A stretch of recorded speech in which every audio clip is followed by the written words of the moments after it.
มื้อนี้ทุกคนแต่ไม่กินน้อยก็ออกมาเบียกก็มาช่วยให้ของนายพรานแล่นทุกคนมาทางให้ช่วยเรามื้อนี้ก็มาติดตามชมนุ่งกันเนาะทุกคนเนาะก็มากัน3-4คนนายพรานสุขสันต์แล้วก็นายพรานแล่นแล้วก็นายพรานเข็นเสาทุกคนมื้อนี้อันนี้ก็เป็นวิถีชีวิตทุกคนของชนบททุกคนบ่เฮ็ดก็บ่มีอยู่มีกินก็ขอโทษขออภัยเด้อทุกคนสำหรับคนที่บ่มักเนาะตัดไม้ทำลายป่าทางให้ทางส่วนถือว่าเปลี่ยนวิถีชีวิตอยู่แล้วทุกคนมันนอกคอกนาเฮาบ่เฮ็ดก็บ่ได้กินบ่เฮ็ดก็บ่มีอยู่มีกินก็ขอโทษขออภัยเนาะย่างขึ้นภูทุกคนเมื่อยนี่ทีมงานเอาขึ้นเอาเทิงพุ่นละเดี๋ยวจะไปอัปเดตอยู่ข้างเทิงเวลาทางแล้วก็เวลาเฮ็ดอยู่เฮ็ดกินอยู่ให้อยู่สวนพักผ่อนมื้อนี้หลังจากทางแล้วเราก็ไปพักผ่อนตอนสวยกินข้าวกินน้ำแล้วเราก็มาทางต่อเนาะทุกคนเนาะไปติดตามรับชมน้องกันเด้อพ่อแม่พี่น้อง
ทุกคนนี่ทางมาระยะหนึ่งแล้วนี่ว่าเขาบินแล้วทุกคนนี่ว่าบินแล้วนี่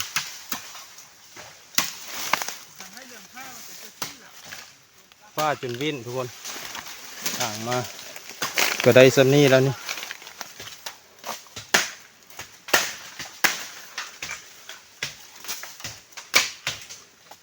ต้องพุ่นกระถางพุ่น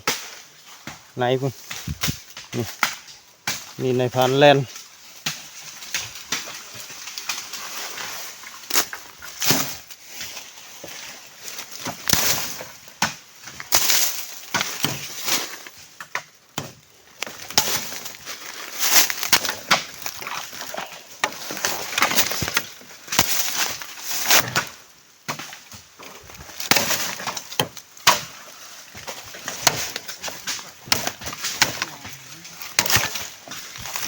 แม่เนี่ยอยากจุบมือหน้าแข้งจุดเลยจังมาท้าจุดเลยยังหน้าดินมึงลายได้นอนแลนเนาะเสื้อทงเฟอร์เนอร์นะลินในพานนี่หลายทุกคนทีมงานเก้าวีเดียว คาสิที่เดียวนี่มันจะขาย แถวบริเวณเนี่ยลินมันเป็น บ่มีเสีย ร้อยไร่พุ่นนะทุกคนลินมันเฮ็ดให้เฮ็ดสวนได้เป็น2-3 ปีแล้วทุกคนนี่เฮ็ดให้เข้าได้เป็น2-3 ปีละตอนนี้เราก็มาถางแล้วก็สิปลูก ปลูกข้าวทุกคนปลูกข้าวอีก เตะกูขี้ส้มเจ้คุยเลี้ยงอินหับย่นต้องไม่อยู่ พี่กูใช้คาดหั่น เตะเห็ดก้มสิครับ ขายเพิ่นบ่จ่ายเงินจ่ายบ่ฮู้เพิ่นละตัดสินเฮ้อมากวาดเบิ่งตามเบิดตาดินหั่นจะมีเบิดตาดินได้เด่น โอวิว เบิ่งแม่เจ้าพันอินล่ะเด้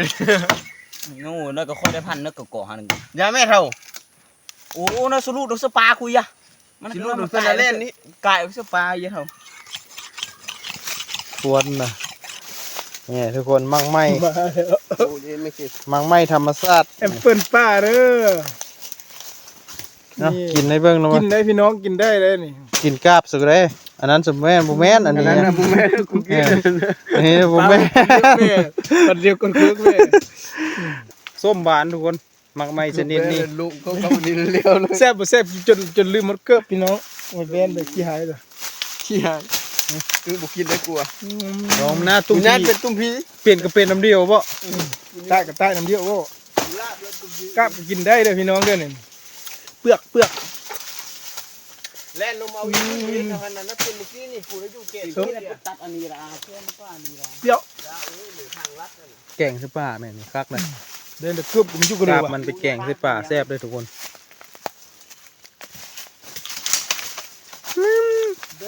เปรี้ยวเนื้อมันบาน เมล็ดมันบานกาบมันเปรี้ยว จุ่มกับผสมมันเปรี้ยวมือเองเลย เปรี้ยว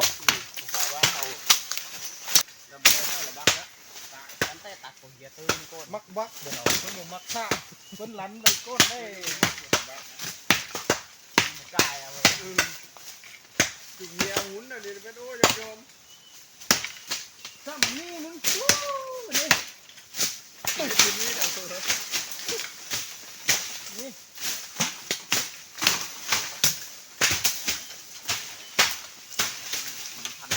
งาน เอาไปนี่แม่มาลำเดียวมาแม่เหรอ ไว้มันเลยปาก มาหนึ่งมันส้มเลยเนี่ยมันแรงก็เจ๊เขินเสือกก็เจ๊เขิน แดกจุดปลาดุก คือหันกับเสียง จุดเรื่องมาจุดเลยปลาดุกเนื้อตามมือจะเจ้ากูเลยพวก เอามือคาย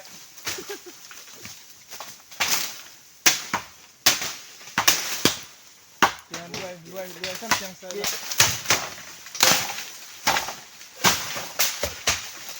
คุณโยนละนิด ย้อนเลย นะอยู่เต็มเลย ไม่เงื่อนเลยไม่ตัวท่าลูกได้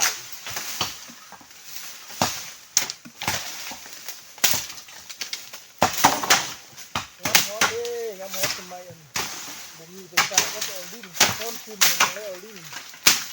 ตัดดิ้น กันเนื้อกันดิ้นกันแม่ง ต้นซึมก็ได้ละยังจะควบเลย จริงมึงอิด ใช่ไปใช่ที่เสื้อผ้ายังมีปัญญาซื้อ แสดงว่านี่มันก็ไม่เอานี่เนาะ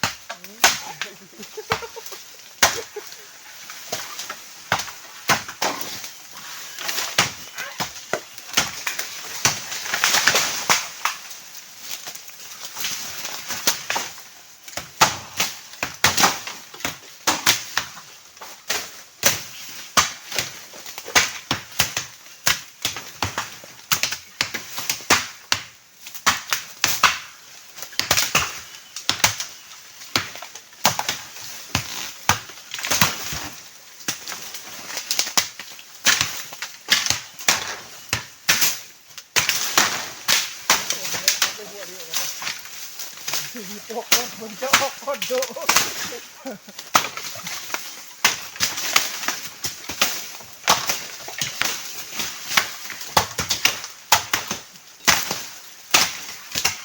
ะขึ้นโน้ตที่ฟันมาเฮียยังใครก่อนก็เจ็บมือ ก็บ้านเราบ้านเราบ้านเราปุ๊บปุ๊บ ปลา เอาจะกินโค้งปลาเลย ห้างสิมันก่อเยอะจำนวนกันได้บ่ห้างที่พุทธ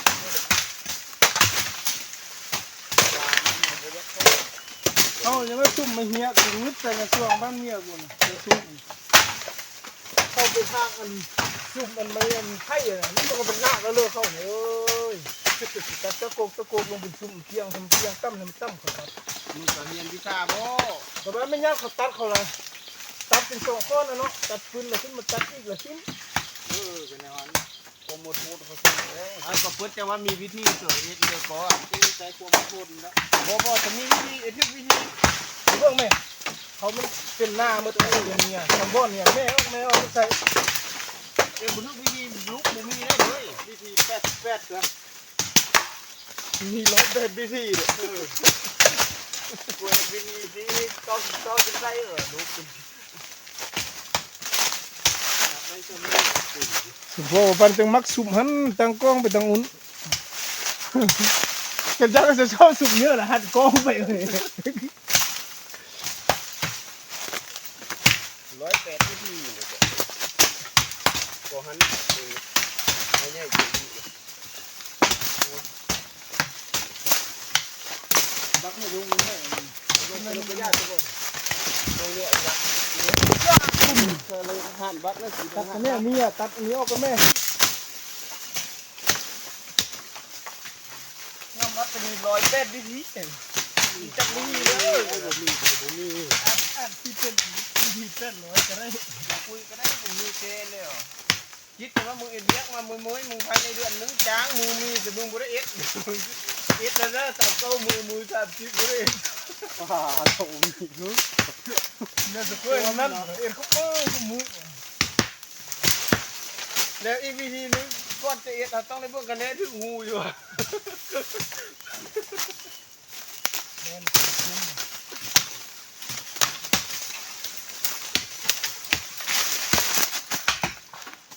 เฮ้ยนี่น้ำท่วงมึงวะเดี๋ยวมีตัวลูกปืน ตรงนี้เข่ง กินยาปะ เต้นโลกบอยู่นี่บุคาดสะเตือก บขี้นี่กบซองก็มาห้า ใบยิ่งเลยนะ มาห้าหน่อยหนูทำผู้หญิง ขึ้นจะทำมันใบยิ่งเลย เอามันยิงอินนะ เขาเบิ่งมาแน่นไหมก็มาห้าเติ้นซ้ำพุยนี้ใครไม่กกเดียวซองซับรับอะไรเขากดต้องมาเครียด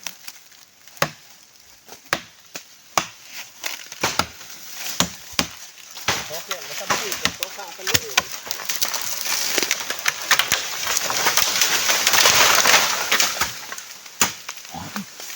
yes yes yes no โอเค พอได้ ทางขึ้นมาฮอดพี่แล้วทุกคน ทางอยู่ลุ่มบูนไกลทุกคนแล้วก็ขึ้นมาฮอดพี่แล้วก็สวยแล้วตอนนี้เนาะเขาก็สิไปได้ไปพักผ่อนทุกคนทีมงานเขาก็ย่างลงข้างหน้าแล้วทุกคนเดี๋ยวเขาเมื่อพักผ่อนแล้วทุกคนเนอกจากเมื่อเฮ็ดอยู่เฮ็ดกินอยู่ลุ่มพุ่นแหละตอนแรงมาเฮ็ดต่อทุกคนมาทางต่อเพราะว่าแถวนี้มีไก่ป่าทุกคนไก่ป่ามันมาซ่ามาต้าแถวนี้นะทุกคนนี่ไก่ป่าน่าจะหลายแถวนี้มันมีไก่ต้อมาต้อนั่งซุ่มน่าจะได้ทุกคนไก่ป่านี่นะไปเราพักผ่อนเต่าเมื่อยก่อนเมื่อยพุ่นละเอาทางไปพุ่นละทุกคนขึ้นไปนะขึ้นไปทางขึ้นไปพุ่นทุกคนทางพุ่นฮอดเทิงพุ่นได้ทุกคน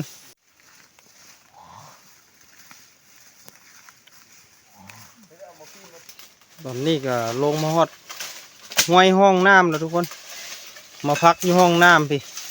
มันยังเย็นทุกคนพักอยู่เทิงมันห้อนทุกคนแล้วก็มาพักอยู่พี่ละมันเย็นดีก็ลงมาฮอดห้วยน้ำโอ้ทุกคนแถวนี้นะนกมันมากินน้ำทุกคนนี่ขี้นกทุกคนขี้นกเขาทุกคนนกเขาเขียวนกเขาเขียวนะทุกคนนี่มันมากินน้ำแถวนี้ทุกคน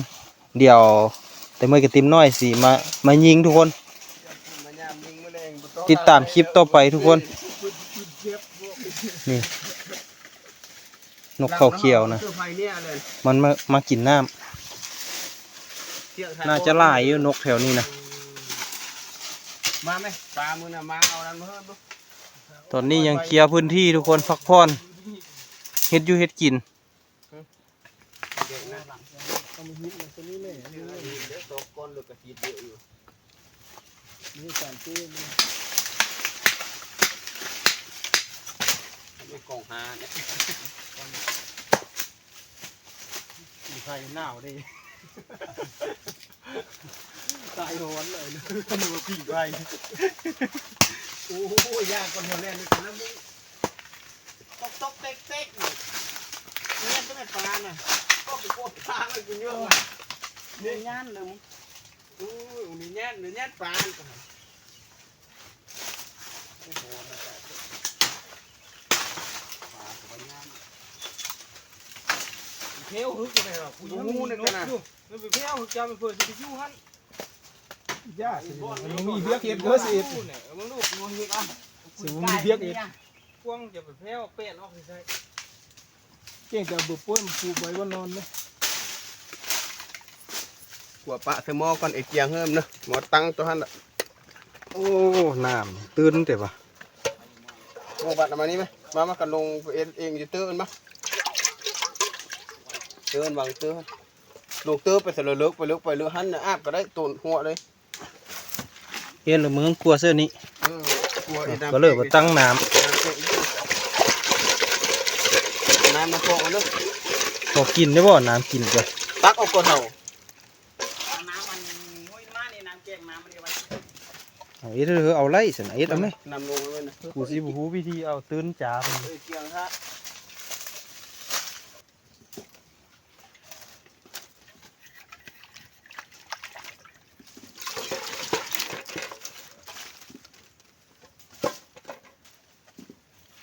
ทุกคนเต็มเลยโอ้ตัวแบน บ่น้ำเพิ่นเด้อนะ โอ้นี่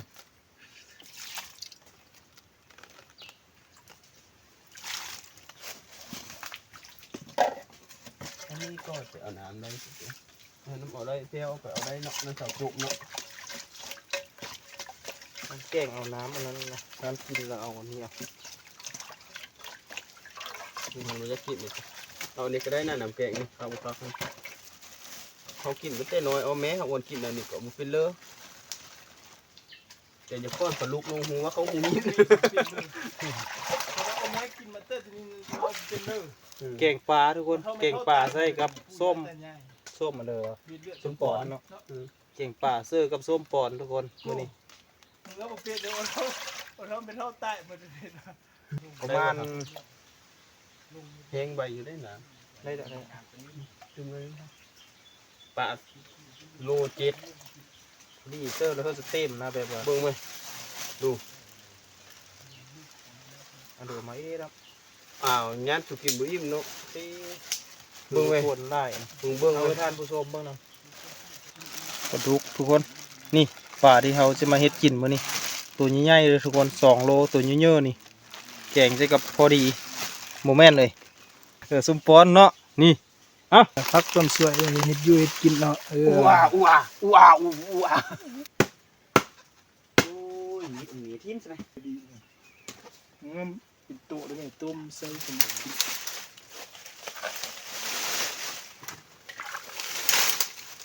แต่มดยังลงมากินได้แซ่บ ข้าตะไคร้เนาะ เจ้าเลยวะ โบได้ลงเบื้องต่ำเตอร์นี่แค่คักมัน ล้างน้อยนึงจะได้ยันมีขี้อันเดียวอยู่ศพปากสิ จุกปากสนจุก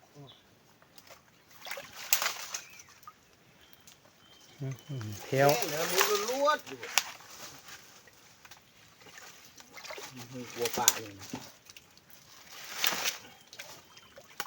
กลัวเป็นอะไรอยู่มือล้วนๆเองนะใช่ไหมอันนี้ก็ได้แต่ว่าเนาะ กัดพวสขาดกับลูกนะสุกน้อยนึงสกัดเบยสขาดออก โอ้ยอ้าว เอาเฮงกับตัวนี่มือนี่ ทีนี้ก็มาเอากุละต้นทำได้กินน้ำดูเดียวโอ้โหมันก็เลยล้างดีๆว่าลงไปเกลือก ล้างแล้วลุงล้างแล้วลุง นกควกก็มาได้ด้วย นกมันสิงว่ามากินน้ำมึงไก่มึงก็ยังงงมาหาน้ำนี่ 3โกนเฮา4โกนเฮานี่ จะสุบวนที่บุลุกชีวิตที่เลยอยู่ที่นั่น เมื่อตูลงตักเอา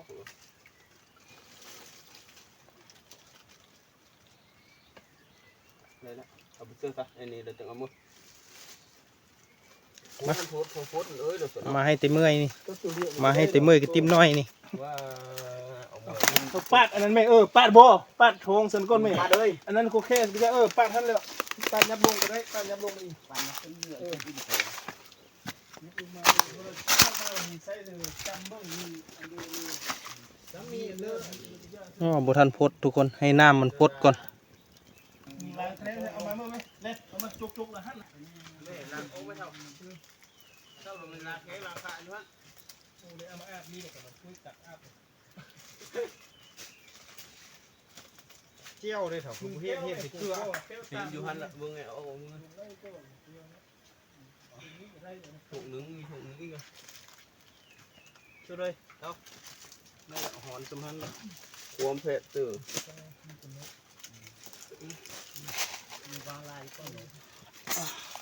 โกนก็มาละโกนก็พี่โกน เข้าเขี้ยว โกน คุณ ดี นก ก็ เขาเคี้ยวถึงว่า น้ำสิแม่ไทยก็ได้บ่แม่เห็นว่าบ่อน้ำโอ้มันโลนหม้อแล้วอันนี้ยังโลนแต่ ตุ เบิ่ง กกะว่าเฮ้ยทำนี้ได้เนาะวัน ขี้เลยกูบอกกูทอกออกอ่ะ ตุกกะทำนี้ตุหูกะเหมือนกับเฮ้ยตัวเองเด้อ เที่ยงสิอยู่นี่ ตักไม้นี่ทางดินไม่ได้ตักน้ำเลยไล่จ๊อกนั่น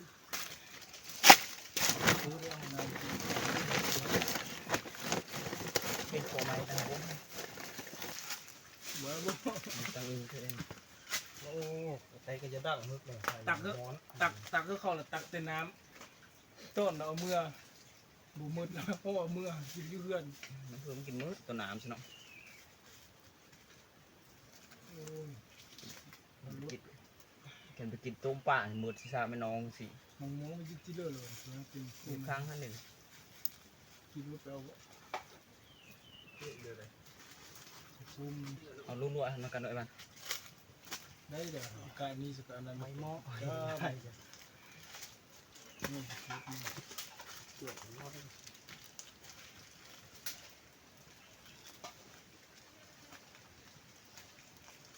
นั่นน่าหลังไฟขึ้นผมเห็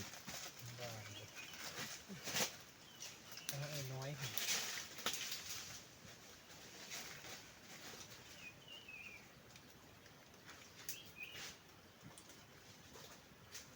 โอ้ควันต้องเลยละเนี่ยเธอแกส่งให้อาบมุกโคยคุณตุ้ยแบบสบายไม่ได้แค่เว้ยมีคือเดียวเจอเบื้องไล่ก็จังเหมือนน้อยงงเลย ของใหญ่แล้วเขาเบิ่งน้ำเขาก็นึกเจอนั่นนี่เอาเลย อาบบ่ได้เล มัน ย ก็มีที่คือเนี่ยแต่มันก็เยอะกันน้อยได้ เนี่ยบ่ซ้ำของมึง ก็ได้หมูได้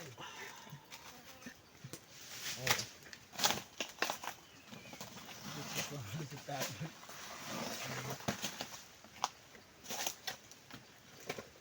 งวมไหม เนื้อเขาก็ถูกแห้ง วัดลงเลยละเลยเอาขี้ใส่วัดลงเลยจะต้องซื้อไว้ แกงปลาเขาก็สุกแล้วทุกคนมาเด้อทุกคน ปลาเอาเอง แซ่บๆแกงปลาดุกทุกคน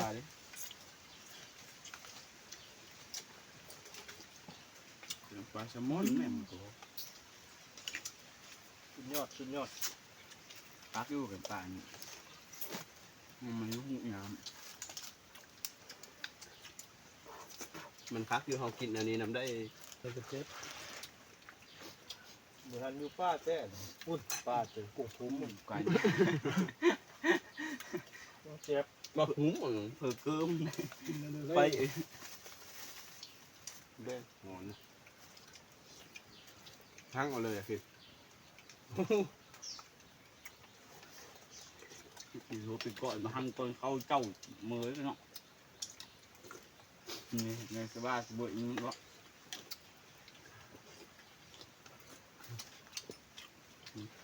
มึงได้ไปจนกูได้ชอกเลย นี่น้ ไอ้หนึ่งห้างไอ้หนึ่งนี่หนามปิดเลย ำสุดยอด บ่ได้บุกโก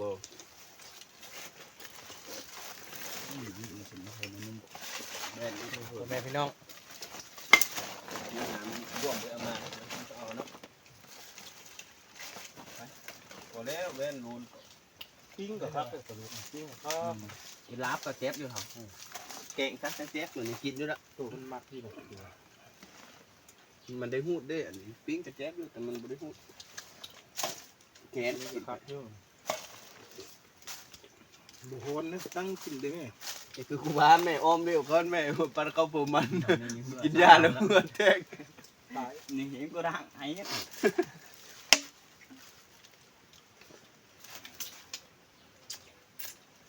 มันมีแค่จะได้อาบน้ มันเพมเอ้ยมันผู้เฮ็ดเนาะ เพื่อกูมา เพมึงดินะ ำบอกแบบจิตตุนะ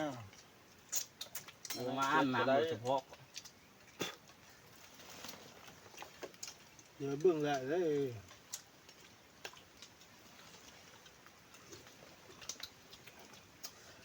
มีอัดคลิปบอกวิธีอาบน้ำในป่า อาบเนี่ยเลยพักอยู่กดลักย้อนลักย้อนเอานี่ แม่ต้องการ บอกใหญ่ก็ เนื้อเข้ากันคือแนวอันสาคนเอาอันเบิ้มเม็กอันลงไปอาบน้ำมันคงคือยิ่งใหญ่ หางเดียวเตะแล้วเนาะท่ะกับพรกับเมื่อ ยังว่า ดีบุรี ยังไปตาม ดีบุรีจวน หางแล้วบ่ ไม่หาคือดุกงามก็บ่งาม เลยบีมึงให้เป็นยาอันยกอัน มึงเห็นมันลุก อันยาน้อยเขา แบนลุกสองผมนะฮักลี่เน้นลุกผมเม็กทั้งบ่ตาเลย ย่างแขนบ้าหางมันหูอยู่ว่าบอกเขาบ่ได้เอาเดียวแต่เขาเอ็ดช้างกระเซะ เสะขี้เนี่ยมีลุกเลยดินะย่างกระเสะไปหาหน้าก็อย่างเดียวนี่บอกคือว่าแต่มันเห็นจากคลิปลุกนะต้นเข้าคือ ตุนเขาจอกอยู่ป่ะว่าจำกูได้ติดตามกูทำกูบ่ได้เยอะเลย บ่ได้ติดตามกูสิเห็นว่าติดตาม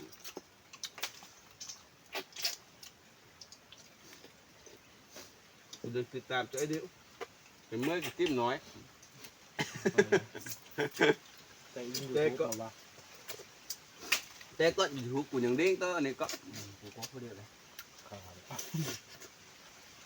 ติดตามเขาได้เบิ่งคลิปเลย เบิ้งกูไปติดตามเลย เบิ่ง สนับสนุนก็ได้เห็นคลิปเขาติดตามชมรมเยอะ เอาเลย คลิปเลยเขาบุเบิ้งเขาก็ยังเปิดปะไว้เพื่อผมมีรายได้ ยังเบิ่งได้งามมัน สนั เนาะ บสนุน บ้านเอาเมียนั่นเพิ่นซอออกคนนมเยอะ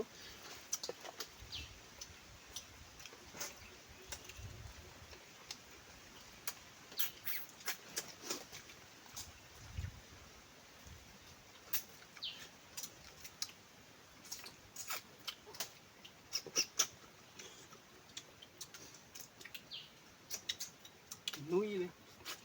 เยอะสำเร็จ ควรเยอะแล้วงานก็ดี ผมเป็นนมเยอะนมยานแล้วลูก4ลูก5สิ มันเยอะแล้ว เยอะทั้งหมด มึงก็ไปนอนนั่นบ้าง เฮาเศร้าหลายคนนะเจ้าที่เด้อมูลดันเนาะเจ้าหน้าหายนะ เศร้าเลยนะกินเขาแล้วอ้อเบลกู พักอยู่กับบ้านของทางขึ้นจับที่เศร้าไหม เนาะครับ เห็นวิวน อนคักเอ้ย มันลมจ้องไหม นุ่งกับผมมีห้อยนั่นนี่ยืนมีจะบ้านแล้วปลุกอยู่คนดู แล้วสิตกโลพอดีก็ถักปลาเอามานี่ถือว่าลายนี่การนี้บุ้ยมันสัก เมื่อตอนนั้นนะ ยังน้ คนที่ ำกินได้ได้ถ้ากินอันนี้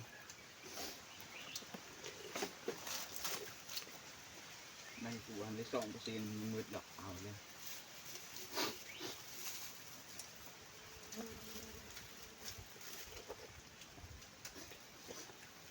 มันส่ง กูฟังได้จังมือหรอกไอ้ทำมือม้อนมือ นี่น่ะ ก็ต้นแรงต้นแรงมือแปลงรุ่นมึงละมาอ่านเหรอ มึงบ้าอันนี้ ก็ต้องเมื่อวานนี่แล้วบ่นมาเล่นทางก็ต่อสู่ขึ้นเฮาทางเมื่อกี้นี่ก็รู้ โอ้อิ่มทุกคนบุมดเซยน่ะนี่นะยังเดือไว้หลายทุกคนยังเดือเป็นถ้วย2 ถ้วยพุ่นนะป่า2 ตัวนะ เหลือแต่ก้าง เศร้าพอมีแห้งก็ทุกคนยึกไปเฮ็ดเบียกต่อ ลำบงลำบาก ตัวนี้มัน22กับ13 มานั่งลมเดี๋ยวอียูวิวกับกองต้นไม้ทุกคน เย็นดี ตามเริ่มหินห้อมหินนี่แหละ กดไลค์กดแชร์ นอนซะแม่มึงก็นอนเย็นนะสิครับ นอนนี่นอนนอน เอาเลย โบแต่ว่าได้ตื่นแล้วนึงเลยอาบน้ำ เอามานอนไปทางให้อีกได้นี่นอนแล้วเราใกล้จ้าบัดนี้บ่มีบ่นอนน่ะไปนอนกันเลย เขาจะคัดโกนไปเตี้ยแล้วต้องเรียนที่ รับมีดรับผ้าทุกคนกำลังออกสู่นาเวียก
เอาได้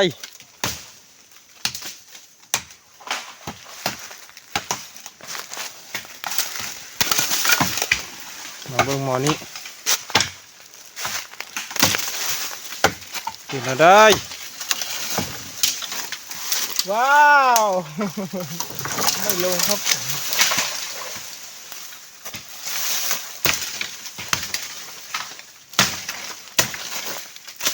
คนดุคนมันบ่ตายอึดตายยากนะทุกคนกันคนเฮาเป็นคนดุคนมันแล้วนะเฮ็ดให้เฮ็ดสวนทุกคนจะกินข้าวกินน้ำก็อยากกินข้าวก็เฮ็ดให้ ชิดตายย้อนลำบากอีกแล้ว บ่มีตาย ย้อนได้แล้ว คนเฮาน่ะลุมันขยันแล้วบ่ตายทุกคนเอ้ยพ่อแม่พี่น้องเนาะเอาทางพุ่นสู้ๆเกาอดเกาเยือนหักสิได้กินข้าวเกาอดเกาเยือนหักสิได้ท่อนคำ เขาอกเงียนอดไหลตาย พ่อแม่พี่น้องลุยตั้งแต่ลุ่มหมดนะทุกคนขึ้นมอนพี่แล้วต่ออีกสิทางขึ้นฮอดเทิงพวกเราทุกคนมือนี้จนค่ำหมดละจังสิได้เมื่อ จะฟาดมันบนเมื่อ เอาสู้ๆพิมพ์งานเฮ็ดเพื่อลูกอันนี้เฮ็ดเพื่อเมียเพื่อลูก เมียเพื่อนมี สู้ๆ เมียมันก็เขาไปเฮ็ดทั้งมีเป้เลยนะเพื่อเมียเพื่อลูก อันนี้ก็เฮ็ดเพื่อเมียอันนี้สู้เพื่อเมีย ดูเพื่อเมียเก่าแม่ว่าอันนี้อันนี้ ได้ สู้เพื่อเมียปัจจุบันนี่แหละ จะได้เล่นเลย แรงเลย อ้าวอันนั้นก็สู้เพื่อเมียอันนั้นก็สู้ๆทางแล้วละขายเอาเงินไปเพิ่มเมีย กินเบี้ยเลยแป้งเลย ทางได้แล้วก็ประกาศขายนี่ดินควายเด้อมาซื้อขายได้เงินแล้วก็ไปให้เมีย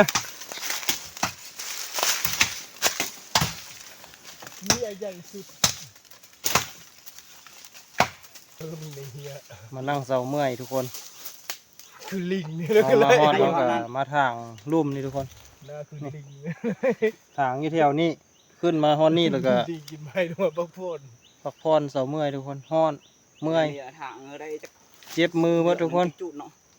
มือเต็มไปติมน้อยปุ่มหมด ไอเสื้อสีดำเป็นไฟคือโลดเลย มือปุ่มทุกคน มือเร่เลยนี่ก็มัน เงินบ่ทางอื่นก็บ่ทาง คิดเสาพาพวกคิดเสาพายักษ์เลยนะ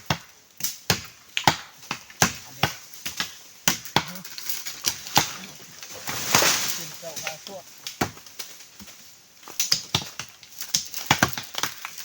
อย่าเข้าเลยนะฮะนี่ตั้มหัว ตรงท้ายนี่มาโตแล้วเนี่ยก็ บั บั ก ก เล อยู่ ยบัก คาด จะหักลงเลยเฮ้ยกูตั้งแม่โตเลยหนึ่งกูจนบุรบักน้องอยู่รู้เราคือเรายังไม่ดัก แม่งเลยคาด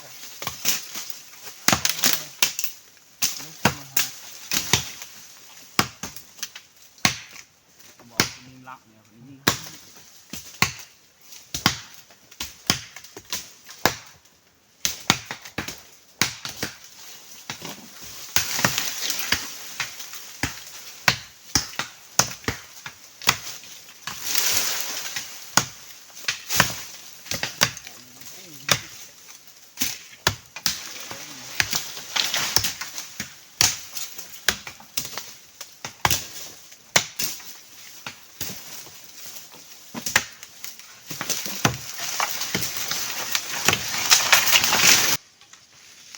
นี่ทุกคนพวกเฮาทางมาก็ได้สำนี่ทุกคนมื้อนี้ก็เยี่ยมซิ่วอยู่ได้ทุกคนปุ้นก่อไม้ขาวๆบ่ได้ทุกคนเอาทางมานะโอ้ได้หลายแล้วมื้อนี้ ยับไปยูทูบเบอร์ยับไปฮะ พักผ่อนแล้วทุกคนคลายแรงแล้วก็ได้สิกลับแล้วนี่ก็พอดี5 โมงปลายแล้วเราก็สิได้กลับ ไก่นี่ ไก่นี่ก็บ่ไหว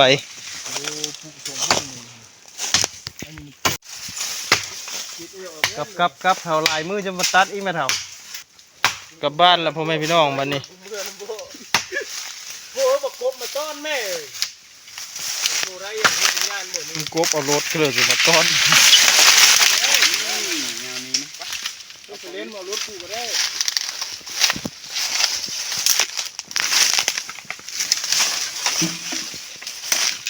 กลับแล้วพ่อแม่พี่น้องเอ้ยถือว่ามาทางให้ทุกคนมื้อนี้ก็มาทางให้มื้อนี้ก็ถือว่าได้หลายพอสมควรทุกคนก็สำหรับคลิปนี้ก็ประมาณนี้นะทุกคนเดี๋ยวเฮาสิกลับเมื่อบ้านเนาะทุกคนเนาะก็สำหรับคลิปนี้ก็ขอจบลงเพียงส่ำนี้ทุกคนก็คลิปหน้าพ่อๆกันไหมทุกคนสำหรับคลิปนี้ก็บ่มีอย่างหลายเนาะพ่อแม่พี่น้อง ถ่ายบรรยากาศให้เนาะพุทธ บายบายพ่อแม่พี่น้องคลิปหน้าพ่อๆกันไหมเนาะทุกคนเนาะสำหรับคลิปนี้ก็จบลงเพียงส่ำนี้ เจ้าคำว่าสบายดี